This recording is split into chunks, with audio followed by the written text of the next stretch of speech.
My name is John Bradford, and I am 36 years old, the same age as the United States. I own a shipping business in Salem, Massachusetts, and I have vessels in Boston and New Bedford.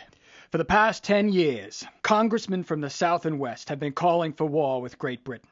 Many people in New England, like me, have prospered by trading with the British, and our businesses depend upon this commerce to continue.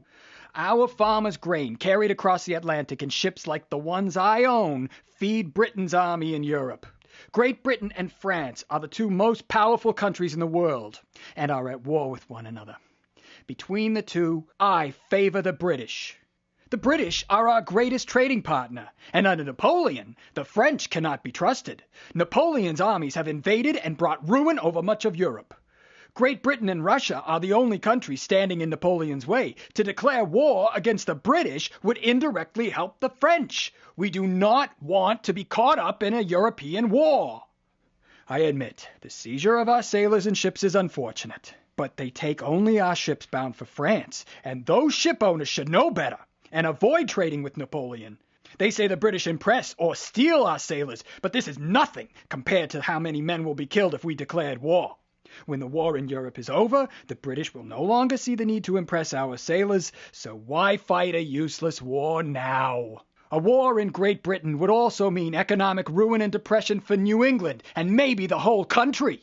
We are not ready for war. Our Navy and our Army are only a fraction of the size of the British. We cannot possibly combat the might of the British Army. If there is war, how can we stop the British from invading? And where will they invade? Kentucky? I think not. They will attack Boston and New York. The seacoast cities will lose everything. Some congressmen call for an invasion of British Canada. Why invade Canada if our issues with the British are at sea? I would like to know how a land invasion of Canada would secure American rights to trade freely and protect our seamen from impressment. I think, too, that President Madison and the Democratic Republican Party are trying to declare war for political reasons, to keep themselves in power.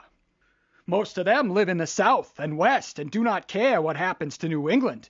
They say that those who do not support going to war are pro-British and traitors. That's not true. My father fought the British at Bunker Hill back during the Revolution. There was reason to fight the British then. That is not the case today.